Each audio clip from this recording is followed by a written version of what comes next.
Abra su Biblia en el Evangelio de Mateo, capítulo 16, versículo 13 en adelante. Amén. Allá en las casas les saludamos a toda esta gente que desde distintas partes del mundo pues han estado congregándose en la iglesia virtual que hemos tenido todos estos meses y que se han hecho parte de la familia de ITCAM. Desde aquí les bendecimos con toda bendición. ¿Alguien dice amén?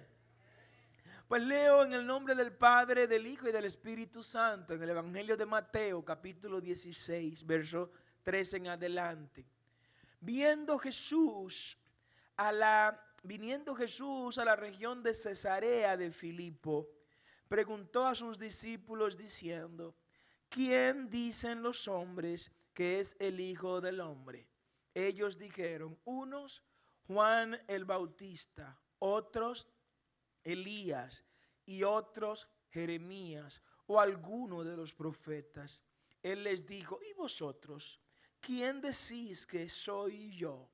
Respondiendo Simón Pedro dijo: tú eres el Cristo, el Hijo del Dios viviente. Repito la respuesta de Pedro: tú eres el Cristo, el Hijo del Dios viviente. Entonces le respondió Jesús: bienaventurado eres, Simón, hijo de Jonás, porque no te lo reveló carne ni sangre, sino mi Padre que está en los cielos.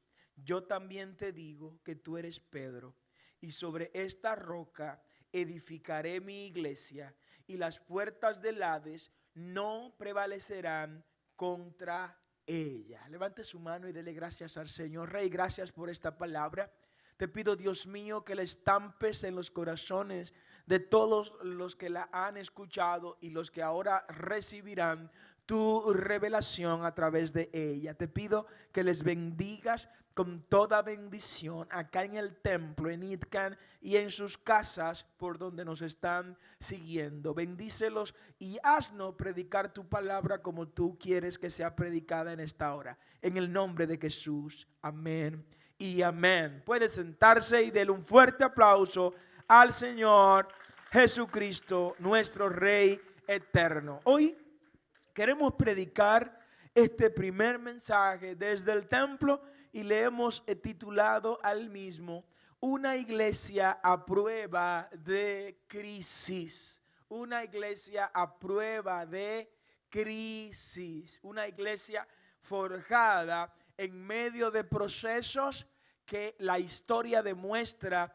que han sido superados, no por las calidades de quienes formamos la iglesia, sino por la calidad de quien es el dueño de la iglesia, que es Jesús de Nazaret. No por las condiciones de quienes dirigen la iglesia en el plano terrenal, sino por la calidad de quien guía la iglesia a toda verdad y a toda justicia, que es el Espíritu Santo de Dios. Como Cristo dijo: cuando venga el otro Consolador, Él os guiará a toda verdad y a toda justicia. Denle un aplauso al Señor por el Espíritu Santo de Dios que está en nosotros. Qué bendición más grande. Cuando hablamos de una iglesia a prueba de crisis, tenemos que comprender primero a qué nos referimos cuando hablamos de una crisis. Cuando hablamos de una crisis, nos referimos a una situación de mucha incertidumbre, a una situación donde la información completa vinculada a la misma no la tenemos del todo bajo control. Hay dos definiciones que quiero dejarte en este día sobre el concepto crisis, y ambas vienen básicamente de dos contextos utilizados bastante en el ámbito empresarial. Una tiene que ver con la obra de Mitroff y Pearson, una obra que habla precisamente sobre las crisis a lo interno de las empresas, de las compañías y de las organizaciones. Estos dos autores dicen que una crisis es una situación compleja y decisiva para la supervivencia de una compañía u organización, producida primero por sorpresa, que afecta al público interno y externo, o al producto, o al proceso de la distribución, o a la seguridad, o a los mercados financieros, en la que se acusa una notoria escasez de información. Otra característica de una crisis es que hay escasez de información, que nadie tiene los datos completos de lo que está ocurriendo, y en donde la organización se convierte en un centro de atención público. La otra definición está vinculada a una norma internacional de la administración de empresa y tiene que ver con la norma ISO 22301, que habla sobre la continuidad de los negocios de las empresas en medio de la crisis. Esta norma estandarizada da otra definición para crisis y dice que es una situación con un alto nivel de incertidumbre que afecta las actividades básicas y o la credibilidad de la organización y requiere medidas urgentes. Una característica, la tercera que te doy para referirnos a la definición de la crisis, es que amerita tomar decisiones y tomar medidas urgentes, tomar decisiones en caliente, tomar decisiones de manera inmediata, evidentemente luego del análisis que se haga de la misma. Viendo estas definiciones, tenemos que aceptar, iglesia, tenemos que admitir, iglesia, que el mundo se encuentra en este momento en medio de una crisis que agarró al mundo primero de sorpresa, segundo sin mucha información sobre lo que ha provocado esta crisis. Partiendo entonces de estas definiciones, no nos queda otra alternativa que no sea reconocer el momento histórico en el que nos encontramos, y como iglesia de Jesucristo otra vez nos toca vivir otra crisis de la humanidad, en la cual la iglesia volverá a decir: yo soy el cuerpo de Cristo, y por lo cual estaré de pie en medio de esa circunstancia de crisis. Dale ese aplauso más fuerte al Señor. Y quisiera que los muchachos del equipo de audiovisual vaya proyectando, por favor, unas imágenes que tengo ahí, que se las envié, para que podamos ir viendo en qué consiste esta crisis. Claro que sí, estamos en medio de una crisis, y no quiero que este primer servicio en ITCAN de manera presencial sea un servicio para hablarte solo de problemas y de cosas negativas, pero tengo que predicarte completo el evangelio, pues sin la información no podremos tomar las decisiones para poder ser exitosos en medio de esta crisis que ha provocado la circulación del coronavirus. Claro que es una crisis cuando, cortado al día de ayer, hay 6.6 millones de personas contagiadas, infectadas con el coronavirus. Claro que es una crisis cuando hay 393,000 personas que han muerto hasta el día de ayer por el coronavirus. Claro que es una crisis, y no me complace, no me satisface, no me reduce el dolor el que alguien me muestre otro cuadro en el cual se vea que 14 millones de niños son abortados todos los años. Es una cifra terrible, es una cifra mala, pero por favor no me consuelen con esa cifra, porque esa cifra ya la teníamos, pero los 393,000 muertos del coronavirus no lo teníamos antes del mes de enero. O sea que son muertes adicionales, reflejos de una crisis de la cual quiero explicarle en esta hora. Es una crisis Es una crisis en materia de salud, cuando solo en Estados Unidos hay cerca de 2 millones de personas infectadas y hay más de 111,000 personas muertas. Claro que es una crisis cuando en el Reino Unido hay 285,000 personas infectadas y hay más de 40,000 personas muertas. Es una crisis cuando en Brasil hay 652,000 personas infectadas y 35,000 personas han fallecido. Es una crisis cuando en Italia tenemos 235,000 personas infectadas y 33,800 personas muertas. Claro que es en medio de un momento de crisis que se encuentra la humanidad, y en ese momento de crisis también hay una iglesia que debe continuar haciendo su trabajo evangelístico. Es una crisis cuando en Francia hay 154,000 infectados con 30,000 muertos. Es una crisis cuando en España hay 241,000 infectados y 27,000 personas muertas. Es una crisis porque anteriormente esos muertos no estaban y se vienen a añadir a las otras cifras de muertos por otras razones. Es una crisis en el momento en que nos encontramos en el plano económico. Claro que sí, y la iglesia tiene que conocer este momento para saber cómo se va a manejar. Por eso estamos hablando hoy de una iglesia a prueba de crisis. La iglesia va a superar la crisis en materia de salud, y ustedes presentes aquí son una muestra de que Jehová Dios nos ha guardado en medio de esta crisis. Alguien tiene que adorar al Señor en esta hora con un fuerte aplauso. Amén.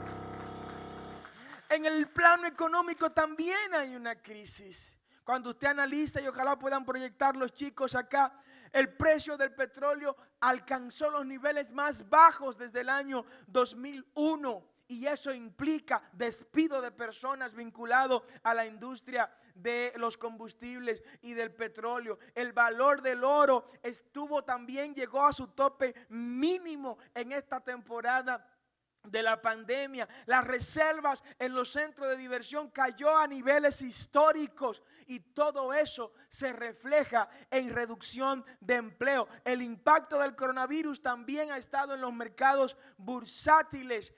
Las bolsas de valores se desplomaron a niveles históricos, y todo esto también implica cancelaciones y desempleo masivo.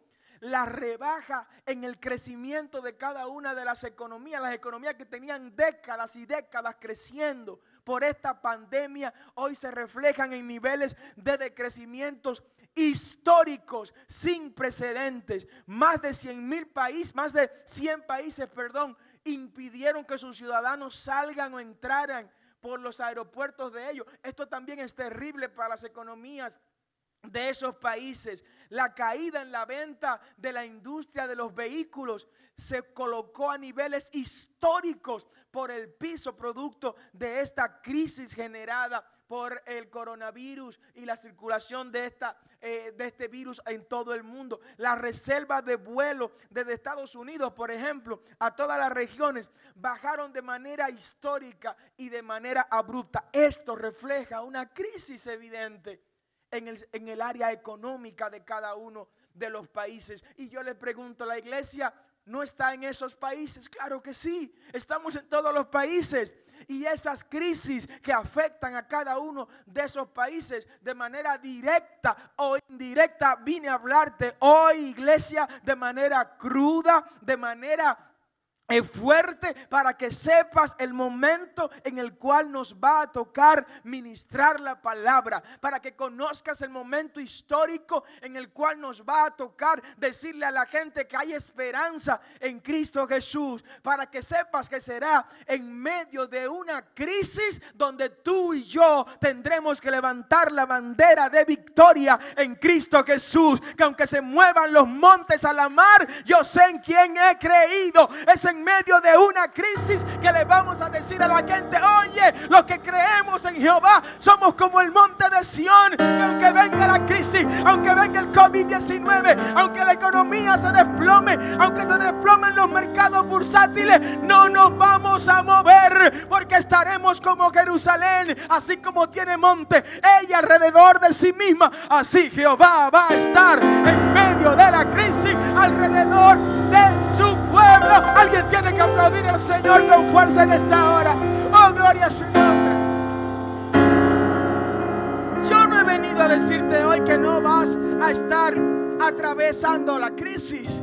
Yo no he venido a decirte hoy que no habrá crisis. No he venido a decirte hoy que no habrá situaciones. No, he venido a decirte que sí, que habrá crisis, que habrá situaciones, que habrá momentos en los cuales van a escasear algunas cosas. Pero ¿sabes qué? En medio de ese valle de sombra de muerte, Jehová va a estar contigo como poderoso gigante. Jehová te llevará de su mano. Jehová te guardará como nunca antes te ha guardado. Dale ese aplauso fuerte al Señor. Oh, gloria a su nombre. La circulación del COVID-19 ha desatado también una crisis en materia laboral. En materia laboral, cuando termine este mes de junio, se habrán perdido, para que tengas idea, más de 195 millones de empleos en todo el mundo. ¿Escuchaste lo que dije, iglesia? Cuando termine este mes de junio, se habrán perdido más de 195 millones de empleos en todo el mundo. Eso es como agarrar todos los empleos de Estados Unidos y eliminarlo, y también eliminar los empleos que hay en España juntos. ¿Escucharon lo que dije? Claro que sí. Solo República Dominicana podrá tener pérdida superior al 1.300.000 empleos. Solo Estados Unidos va a perder 28 millones de empleos, que le costó 15 años crear esos 28 millones de empleos. Estoy hablándote, iglesia, para que sepas la dimensión espiritual en la que la iglesia debe manejarse en medio de esta crisis para ser exitosa. La circulación del COVID-19 ha creado una crisis en la materia social, ha generado un aislamiento. Fíjense cómo estamos. Estamos sentados como islas ahora mismo. Ha creado un aislamiento en lo laboral. La gente que antes tenía su casa como el lugar para ir a descansar, dar amor y recibir amor, ahora cuando ve la casa lo que dice: voy para mi trabajo. Cuando ve el hogar, voy para mi oficina. Cuando ve el hogar, piensa en el escritorio, piensa en la impresora, piensa en el fax, piensa en los teléfonos. Esto es un problema, porque el hogar no se hizo para trabajar. El hogar se hizo para ir a reponer las fuerzas, a reponer las energías, a dar cariño, a recibir cariño, a obtener lo que no me dan allá afuera. Pero hoy este virus infernal nos ha cambiado hasta el concepto del hogar. Debido a la cuarentena, organismos ya internacionales están confirmando que ha habido un incremento en la violencia intrafamiliar. Han aumentado los divorcios, gente que no sabían que vivían con una persona que era insoportable, hasta que no se dieron cuenta que tenían 24 horas, 30 días encerrados con esa gente, y la violencia intrafamiliar aumentó en ese momento. Cosas que no conocíamos se nos han revelado. El desempleo, si Dios no mete su mano, iglesia, es un mensaje que nunca hubiera querido predicar. Pero si Dios no mete su mano producto del desempleo, es probable que aumente la violencia, que aumente la delincuencia, que aumenten los saqueos por la desesperación de la gente ante la falta de ingreso. En materia también política, ha cambiado la circulación de este virus. Muchas cosas, compras libres por parte de los estados, estados de emergencia, encerramiento de la gente, y esto le da más poder a quienes gobiernan. En medio de este cuadro, que te lo he planteado no para asustarte, no para llenarte de pánico, no para llenarte de miedo, sino para que conozcas el ambiente en el cual tendrás que ser un fiel creyente a partir de este momento. Para que conozcas la tierra a la que Dios te va a llevar. Recuerda que antes de Josué meterse a la tierra prometida, a poseerla, ¿recuerdan lo que hizo Moisés? Envió un grupo de jóvenes príncipes de Israel a reconocer la tierra. ¿Qué significa esto? A buscar información, a tener información. Hoy te estoy dando información, iglesia, para que vayas a poseer la tierra. Porque sí, es probable que ahí en esa tierra haya guerreros fuertes, pero el que está contigo es el grande de Israel, es el todopoderoso, es el que nunca ha perdido una batalla. Oh, gloria al nombre del Señor. Es probable que cuando pases a esa tierra te encuentres con muchas espinas, pero no tengas miedo, porque el mismo que hizo que del cielo cayera el maná hará que esas espinas se sequen para que no maltraten tu piel, en el nombre poderoso de Jesús.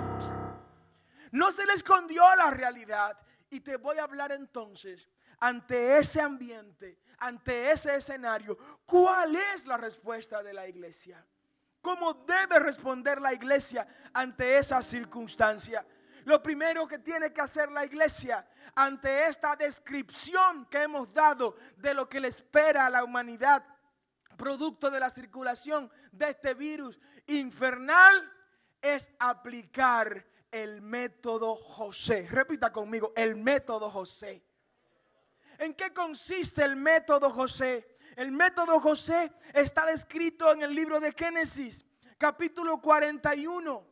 Y este método consiste en dar la revelación de Dios exactamente igual como Dios te la entregó. No hay tiempo para estar pintándole pajaritos en el aire a la gente. No hay tiempo para estar adornándole los mensajes a la gente. No hay tiempo para estar ilusionando a la gente con mensajes que Dios no ha dado, ni con profecías que Dios no ha enviado. ¿Alguien me está entendiendo en esta hora? José tomó la palabra. José tomó la revelación del sueño del faraón. Le dice: muchacho, tengo este sueño. Mira, vi 7 vacas gordas y después vi 7 vacas flacas. Vi 7 espigas fuertes, robustas, llenas de grano. Y luego vi 7 espigas débiles, blandengues, que venían y dañaban a las que estaban bien, como las vacas flacas se comían a las vacas gordas. Cuando José recibe este sueño del faraón, José le aclara al faraón: mira, el hecho de que Dios te lo haya revelado 2 veces es que esto es algo serio. Yo le estoy hablando de algo serio en este día, iglesia. Le estoy hablando de algo cierto. Le estoy hablando de algo que lo vamos a palpar en los próximos días. Que usted probablemente verá gente que nunca le pidió una ayuda. Usted lo va a ver ahora pidiéndole una ayuda. Pues yo oro en este momento para que todo aquel que pida una ayuda a usted, que pida una ayuda a los que nos ven por las vías electrónicas, que usted tenga suficiente para dar a los que necesitan. Por eso el que tiene algo con que producir, oiga, párese y produzca. El que tiene una máquina por ahí apagada, prenda la máquina y empiece a producir con esa máquina. El que tenga un proyecto en su mente y no lo haya arrancado, este es el momento para arrancarlo. Necesitamos gente con iniciativa que salga a crear oportunidades para él y para otros, porque la vamos a necesitar. ¿Alguien entiende lo que estoy predicando?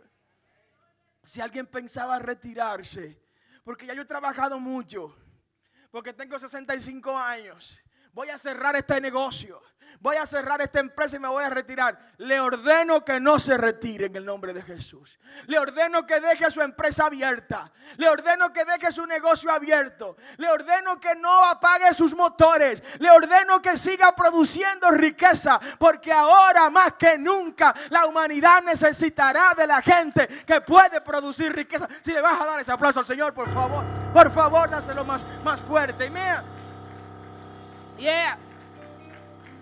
José tomó la interpretación del sueño del faraón y le dijo: faraón, ciertamente vienen 7 años de mucha abundancia, vienen 7 años de mucha prosperidad, pero vienen 7 años fuertes, vienen 7 años de mucha escasez.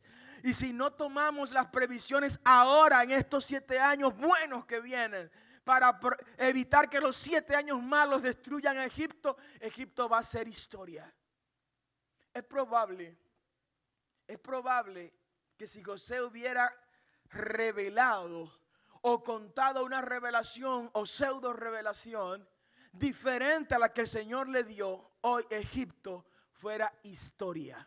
Como muchas naciones coetáneas a Egipto desaparecieron, Egipto hubiera desaparecido si José que es tipo de Jesús, usted lo sabía, ¿verdad? José que fue vendido igual que Jesús fue vendido, ¿recuerdan, verdad? Fue menospreciado por sus hermanos como Jesús fue menospreciado por sus hermanos, ¿recuerdan? José que fue a Egipto, Jesús fue a Egipto también huyendo cuando iba a matar a los primogénitos, ¿recuerdan esto, verdad? José que fue humillado, pero también fue exaltado. Jesús fue humillado y fue exaltado y le fue dado un nombre que es sobre todo nombre, para que en el nombre de Jesús toda nación y toda rodilla se doble. ¿Alguien dice amén? José es paralelo de Jesús, sufrido, maltratado, pero también exaltado, que aún en medio del poder que tenía decidió perdonar a sus hermanos. ¿Recuerdan? Que lo perdonó. Así Jesús en la cruz perdonó a los que le hicieron daño. Padre, perdónalos porque ellos no saben lo que hacen. Dale un aplauso al Señor si está recibiendo en esta hora alguna revelación. Amén. Y como Cristo es la cabeza de la iglesia, pues José también hace un rol similar al de la iglesia. José proclamó la verdad del evangelio en medio de una crisis, en medio del problema, en medio de la incertidumbre que provocaba la falta de información en la vida del faraón y en el gobierno egipcio. No había información. Vinieron los magos, los adivinos de Egipto y nadie dio pie con bola. Esa gente fueron canceladas todas después que José apareció. Porque eso es lo que pasa cuando se dice la palabra como Dios la entrega. Que Dios desplaza a los que tenga que desplazar para poner en las alturas a sus hijos y a sus hijas. Alguien tiene que decir amén en esta hora. Si José le hubiera dicho al faraón, faraón, mira, las 7 vacas son 7 vacas, 7 años buenos que vienen. Las otras 7 vacas flacas no eran tan flacas. Es que tú estabas medio despertándote y empezabas a verlas medio flacas. No. Estaban gordas porque tú la estabas viendo como de perfil. Pero si la ves de lado, no son tan flacas como tal. Así que tranquilo, vive en paz. Ten paz. Estás tranquilo. No te preocupes, faraón, que yo voy a estar aquí de todos modos para ayudarte. No. Dio el mensaje crudo, dio el mensaje seco. Y hoy te estoy dando, iglesia, un mensaje crudo, un mensaje seco. Y te estoy diciendo que vienen años de vacas flacas para la humanidad. Pero en medio de esos años de las vacas flacas para la humanidad, habrá un José, habrá una iglesia que no va a negar el mensaje, que seguirá con el Espíritu Santo de Dios, que no va a estar sola y que Dios la va a respaldar y le va a dar la victoria. Ponte de pie y dale ese aplauso fuerte al Señor. Si eres iglesia, estarás de pie, iglesia. Estarás de pie en medio de la crisis. Estarás de pie en medio de las vacas flacas. Y te voy a revelar algo más. Puedes sentarte, por favor. Otra actitud, otra acción que la iglesia debe tomar como respuesta en medio de esta crisis, ¿sabe cuál es? Cerrar las puertas a los profetas que por complacerte vendrán a predicarte de paz, de prosperidad, de abundancia, aún sabiendo que estamos en tiempos de crisis, de escasez y de incertidumbre. ¿Alguien escuchó lo que predico? A esa gente hay que darle un follow. Amén. Identifiquen sus redes sociales y a todo el que está haciendo, denle un follow. Necesito la verdad. Necesito el mensaje claro. Necesito que me diga las cosas como son para saber cómo voy a obrar. Si los muchachos no hubieran ido donde Rahab en Egipto, explorando la tierra, hubieran llegado con el pecho y el corazón abierto y la gente de Jericó lo hubieran liquidado. No, ellos fueron a buscar información donde Rahab. Rahab, dime, ¿qué es lo que? ¿Qué es lo que hay, Rahab? ¿Y por qué Rahab le abrió la puerta? Porque Rahab era una prostituta. Y ellos tuvieron información de inteligencia de que esa mujer le iba a abrir la puerta porque pensaba que iban a otra cosa. ¿Están entendiendo? La información ha hecho que la iglesia sea exitosa a todo lo largo de su historia. Con razón dice el sabio, el pueblo perece por falta de conocimiento. Es información, iglesia. Es información. Entonces a esos profetas, como dice Ezequiel, váyase conmigo en el libro de Ezequiel capítulo 13, me encanta este pasaje bíblico. Ezequiel capítulo 13 versículo 9, oye lo que dice, iglesia. En la casa búsquenlo también, por favor. Dice el versículo 9 de Ezequiel 13. Estará mi mano, dice Jehová, contra los profetas que ven vanidad y adivinan mentira. No estarán en la congregación de mi pueblo, ni serán inscritos en el libro de la casa de Israel, ni a la tierra de Israel volverán. Y sabréis que yo soy Jehová el Señor. Sí, dice el versículo 10, por cuanto engañaron a mi pueblo diciendo paz. Oiga, el pueblo con la pistola en la cabeza y el tipo está diciéndole paz. El pueblo con los cañones allí a punto de disparar y el tipo está diciéndole paz. El pueblo con las balas dentro de su cuerpo y el tipo diciéndole paz. Paz, compadre. ¿Guerra? ¿Debió decirme que era guerra? Para yo alistarme para la batalla y venir con la armadura del Espíritu que está en las epístolas paulinas y así vencer a mi enemigo. ¿Alguien puede aplaudir al Señor en esta hora? Amén. Y sigue diciendo, por cuanto engañaron a mi pueblo diciendo paz, no habiendo paz. Y uno edificaba la pared y aquí que los otros la recubrían con lodo suelto. No le pusieron los cimientos necesarios para estar firme esa pared. Cumpliré así mi furor en la pared y en los que la recubrieron con lodo suelto. Y os diré, no existe la pared, ni los que la recubrieron. Los profetas de Israel, dice el versículo 16, que profetizan acerca de Jerusalén y ven en ella visión de paz, no habiendo paz, dice el Señor. Un amigo, si es amigo, aunque te haga llorar, te va a mover a irte al cielo. Un enemigo con chistes te va a llevar al infierno. Yo prefiero irme para el cielo. ¿Quiénes prefieren irse para el cielo, aunque sea con lágrimas? Dale ese aplauso fuerte al Señor. Amén. Otra respuesta que la iglesia debe dar en medio de esta crisis es que la iglesia, el templo, no debe ser un lugar para que nos escondamos. El templo del Señor no es un lugar para que su pueblo se esconda. El templo no es para escondernos. El templo no es para agacharnos. El templo no es para negar la situación. No, que niegue esta situación. ¿Cómo que la niegue, compadre? Es que no hay comida en la casa. No puedo negarla, no hay comida en la casa. No puedo negarla. No recibas eso. Pero ¿cómo que no lo recibe? Es que no hay comida. Yo quiero recibir la comida. ¿Alguien dice amén? Entonces no vamos a entrar al proceso de negación del momento que la historia nos hace vivir como iglesia. Hubo un falso profeta que invitó a un hombre de Dios a esconderse en el templo. El falso profeta Semaías, que ustedes lo conocen muy bien.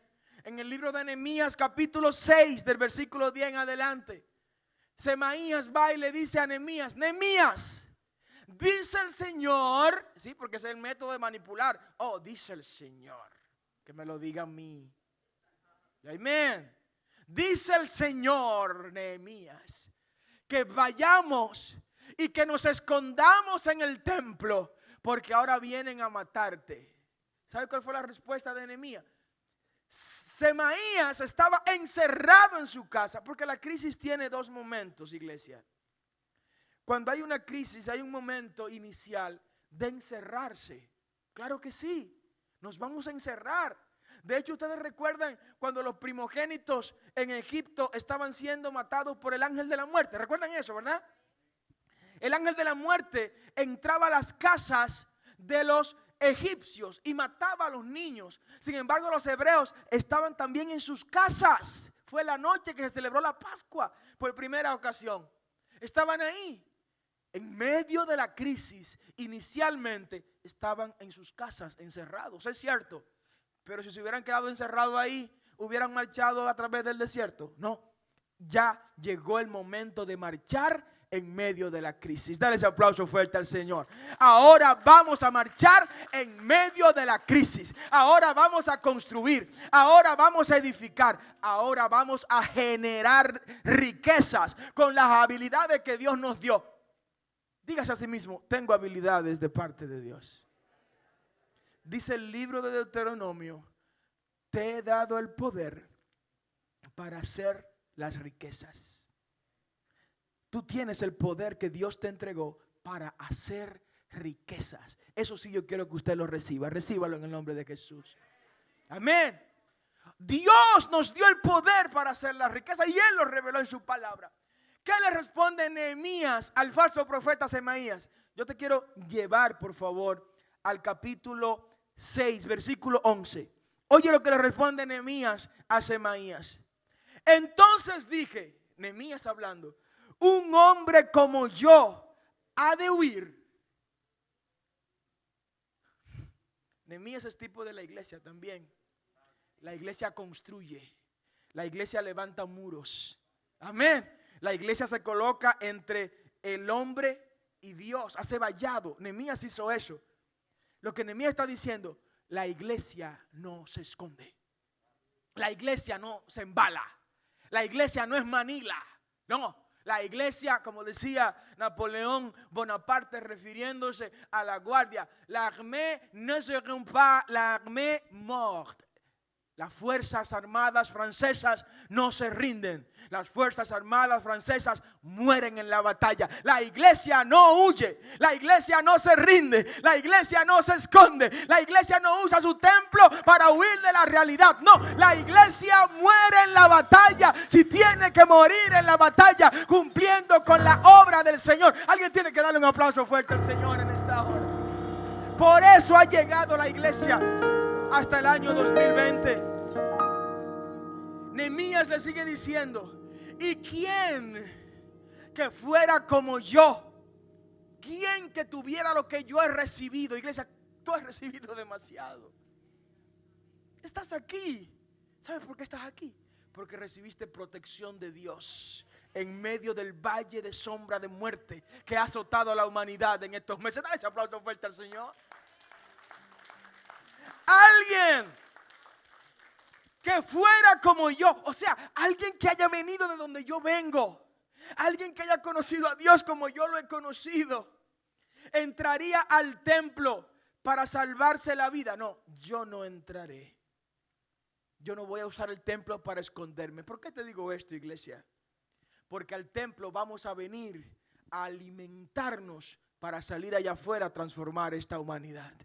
Hoy más que nunca necesitamos creyentes listos para levantar al deprimido, para levantar al desempleado, para aconsejar al entristecido, para levantar a los que están marginados, para darle consuelo al empresario con su empresa quebrada. Sí, hoy más que nunca Dios necesita de un ejército de creyentes, de fieles hombres y mujeres listos para ir a conquistar la tierra que está allá afuera de las puertas del templo. ¿Alguien dice amén?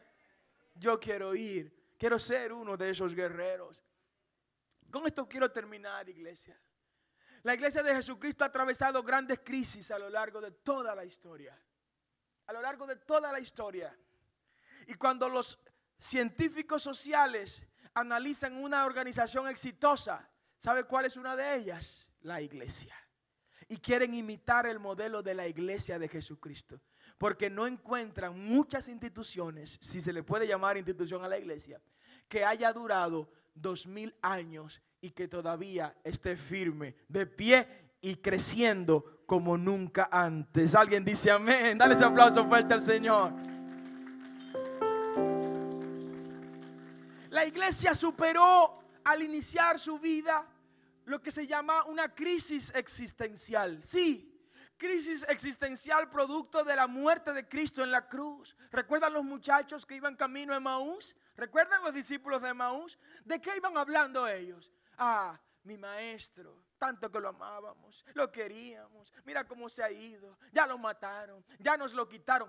Eso era un reflejo de la crisis existencial de la organización que Cristo había levantado. Ahí había problemas en esa crisis de existencia. ¿Seremos o no seremos? ¿Vamos a ser iglesia? ¿Vamos a sobrepasar esta crisis de la crucifixión de Cristo y de su muerte? ¿O al tercer día Él resucitará y esta iglesia seguirá hacia adelante como Él prometió? La iglesia atravesó una crisis provocada por la disyuntiva en el concilio de Jerusalén, el primer concilio, de seguir siendo o de ser una secta del judaísmo más, como algunos judaizantes querían, o ser una iglesia de Cristo completamente diferente a las demás sectas del judaísmo. Esa fue una crisis que tuvo la iglesia en ese momento, pero la superó al igual que la primera. Otra crisis fue la crisis causada por la dispersión de la que fue víctima la iglesia en el año 70, cuando Jerusalén fue destruida, que los hermanos salieron, uno para Asia, otros para África, otros para distintos litorales del mundo, pero la iglesia superó esa crisis y siguió de pie. La iglesia superó la crisis de las persecuciones del imperio romano, que si algo pasaba en Roma, lo primero que eran vistos como los culpables de lo que pasaba eran los cristianos, los seguidores de Cristo. Si no, pregúntenselo a Nerón cuando quemó a Roma y buscando excusas para espiar su maldad, quemó a los cristianos y se veían los cristianos en la calle de Roma caminando como velas encendidas, quemadas por Nerón de manera inocente, estos creyentes. Sí, la iglesia superó esa crisis. La iglesia superó la crisis vinculadas a los martirios a las que eran sometidas los creyentes, los líderes de la iglesia, los obispos de la iglesia, los pastores de la iglesia. La iglesia superó la crisis de la hoguera. Y recuerdo en una ocasión, mientras quemaban a Juan Hus, que dijo: este hombre de Dios, óyeme, me están quemando a mí, que soy tan solo un ganso, pero les voy a profetizar algo. 100 años más adelante se va a levantar un cisne que no podrá ser quemado. Y narra la historia que 100 años después se levantó Lutero allá en el palacio de Wittenberg con las 95 tesis reformando la iglesia. La iglesia superó también esa crisis. Oh, gloria al nombre del Señor. La iglesia superó la crisis de sus mártires que le amarraban un brazo, otro brazo, una pierna, y cada una de esas extremidades la amarraban a un caballo diferente y le daban a los 4 caballos y se descuartizaban los cuerpos de estos hombres y mujeres de Dios. Y esa sangre, cuando era derramada en esos suelos, servía para abonar el nacimiento de nuevas iglesias, de nuevos creyentes, de nuevos redimidos, hasta llegar a donde nosotros. La iglesia superó esa crisis. Superamos las crisis vinculadas a las grandes herejías que surgieron para desvirtuar el evangelio.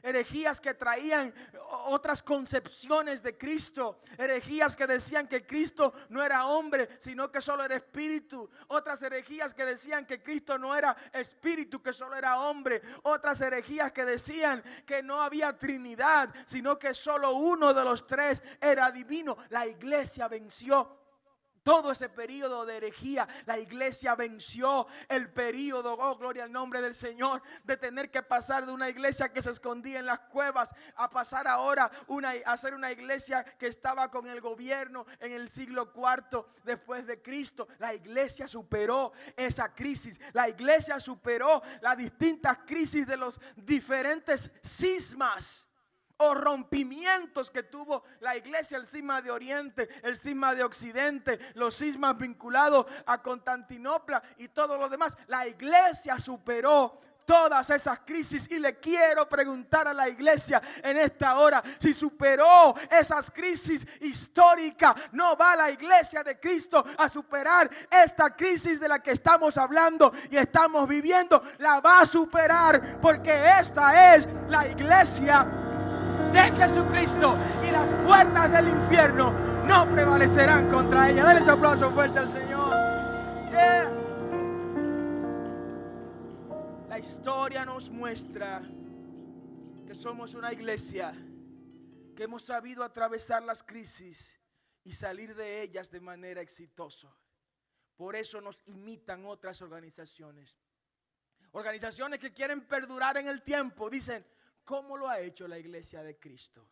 Vamos a copiar lo que tiene la iglesia de Cristo y aplicarlo a nuestras organizaciones para que seamos exitosos. La iglesia en medio de la crisis va a ser multiplicada. ¿Alguien dice amén? La iglesia en medio de la crisis va a fructificarse en el nombre de Jesús. La iglesia en medio de la crisis se va a multiplicar. Me llama la atención 2 hijos, y vamos concluyendo con esto, que tuvo José en Egipto. En Egipto José tuvo 2 hijos, uno de nombre Manasés y el otro de nombre Efraín. Y cada nombre de estos hijos de José tuvo un significado importante en medio de una crisis. El primer hijo, el primogénito Manasés, significa en hebreo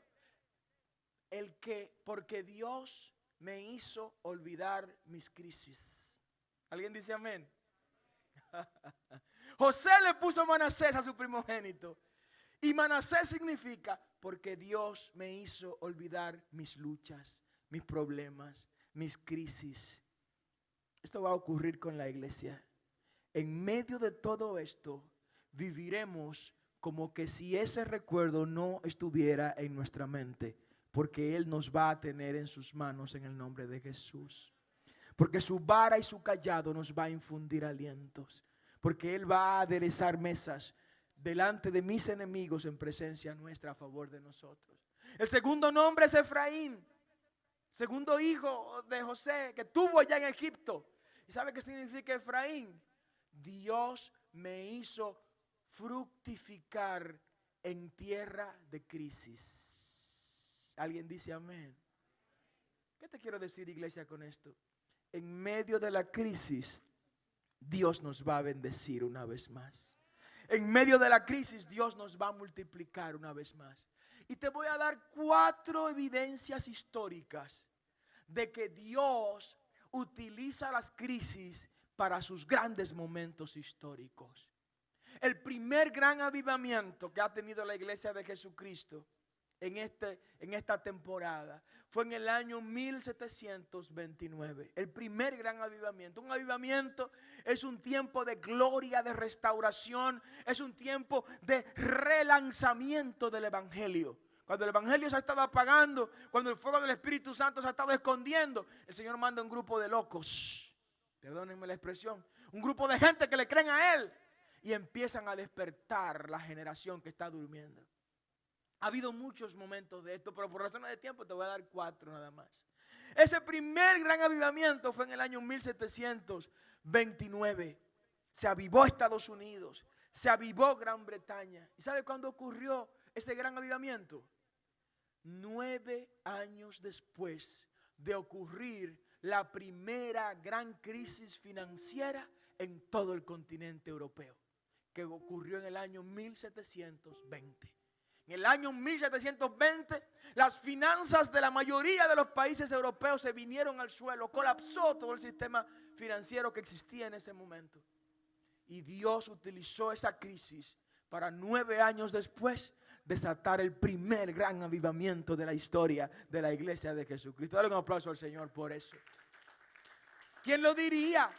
El segundo gran avivamiento vino en el año 1750. ¿Y saben qué cosa? Ocurrió entre el 750 y el 791. ¿Y sabe cómo ocurrió? Ocurrió en medio de la crisis que existía entre las 13 colonias de Norteamérica y el Imperio Británico, que se independizaron luego del Imperio Británico en el año 1776. Dios utilizó esa crisis de estas dos áreas potentísimas en dos continentes fuertes, para en medio de esa crisis levantar el segundo más grande avivamiento del evangelio que hemos tenido en toda nuestra historia. El tercer gran avivamiento, que fue poderoso en el derramamiento del Espíritu Santo, tuvo que venir en el año 1830. En el año 1830 y duró hasta el año 1840 aproximadamente en toda Europa y Estados Unidos. Iglesias llenándose, gente convirtiéndose, enfermos sanándose, el Espíritu Santo derramado por todos los lados. Gloria al nombre del Señor. ¿Y saben qué? El año 1830 fue el mismo año donde se desató una revolución que se conoce como la revolución del 1830, que trastornó toda Europa, comenzando con Francia, en París, estableciendo nuevas monarquías, nuevos países surgieron, países viejos desaparecieron. Dios aprovechó esa crisis para también generar un grandísimo avivamiento. Y el cuarto y gran avivamiento que quiero mencionarte en esta hora ocurrió en el año 1850. 850. ¿Y sabe qué ocurría en medio de ese avivamiento? O qué más bien tuvo parte originaria de este avivamiento. La separación producto de la guerra entre México y Estados Unidos, donde México perdió una cantidad de terreno del mismo tamaño que el terreno que hoy tiene México como país. En medio de esa conflagración bélica, en medio de esa crisis de estos dos grandes países importantes, Dios desató el cuarto gran avivamiento del evangelio que ha impactado a todo el mundo. ¿Qué te quiero decir con esto, iglesia? Ya con esto termino. Que esta crisis va a traer a nuestras vidas una dependencia sin precedente de Dios. Alguien repita conmigo: dependo de Dios. Una dependencia sin precedente de Dios. Segundo, va a traer una experiencia sin precedente con Dios.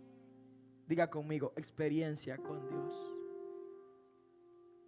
Tercero, traerá para nosotros un conocimiento de Dios sin precedente. Con estos tres objetivos alcanzados, la iglesia tiene garantizada salir de nuevo exitosa de otra crisis en su historia. Ponte de pie en esta hora, por favor.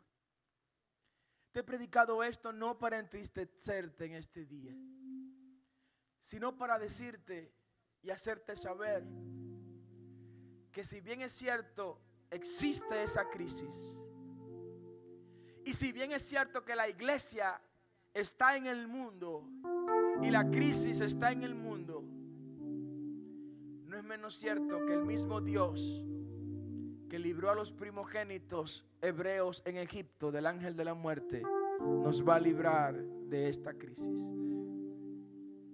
No es menos cierto que el mismo Dios que alimentó a su pueblo con maná y carne de codornices frescas todos los días en el desierto, te va también a alimentar en medio de la crisis.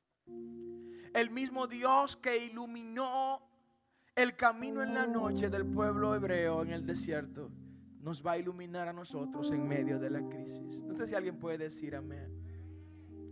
El mismo Dios que dio agua de la roca cuando no había cómo saciar la sed de los hebreos en el desierto, va a darte agua de cualquier roca que Él entienda. El mismo Dios que alimentó a Elías en la cueva, en la montaña, y que utilizó cuervos para hacerlo, te va a sostener a ti también en medio de esta crisis. Iglesia, la crisis no será tu cementerio. No será sepultada en esta crisis. Si vencimos a todos aquellos que se opusieron a la iglesia, a todas esas crisis que hicieron que desaparecieran otras instituciones, no es verdad que un virus por ahí vendrá a desaparecer la iglesia de Jesús. Saldremos victoriosos en el nombre de Jesús. Levanta tu mano en esta hora y dale gracias al Señor porque Él te equipa para salir victorioso en medio de esta situación.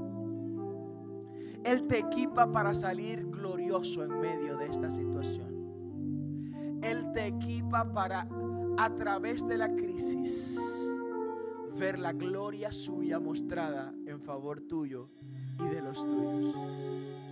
Dios mío, hemos predicado tu palabra. Señor, gracias porque nos diste el valor de predicar este mensaje. Dios, te ruego que si ahora alguien quiere aceptarte como su Salvador, tú le permitas repetir conmigo esta oración. Eterno Padre, perdona nuestros pecados. Límpiame con tu sangre e inscribe mi nombre en el libro de la vida y no se borre nunca jamás. Hazme ser un fiel creyente a ti y seguir tus pasos. En el nombre de Jesús. Si hiciste esta oración, queremos orar por ti, sea que estés aquí en la casa o que estés viéndonos por las vías electrónicas. Señor de gloria, recíbelo como tus hijos. Dios mío, perdónalos, acéptalos e inscribe sus nombres en el libro de la vida y que no se borre nunca jamás. En el nombre de Jesús. Padre, oramos ahora por alguien que necesita un milagro. Ya tú lo viste, Señor. Alguien que necesita un prodigio, una señal. Alguien que necesita volver a creer, Padre eterno. Alguien que sus sueños fueron sepultados durante esta pandemia. Te pido, Padre, que así como el nombre que le puso José a su hijo Manasés, tú le hagas olvidar las crisis que han vivido. Y que lo lleves a otro tiempo, a otro nivel, a otro espacio de gloria y de victoria. Si hay algún enfermo, Señor, apelamos a los méritos de Cristo donde se encuentran. Y te pedimos que conforme a tu misericordia operes un milagro de sanidad en favor de ese hijo tuyo, de esa hija tuya. Si alguien necesita un milagro financiero, Dios mío, tú eres el Dios dueño del oro y de la plata. Te ruego que las ventanas de los cielos sean abiertas en favor de esa gente que te ama, que te adora, que te sirve. En el nombre poderoso de Jesús. Gracias, Señor. ¿Puede dar gracias conmigo? De gracias conmigo. Diga gracias, Señor. Diga gracias, Señor. Ya nos vamos. Diga gracias, Señor.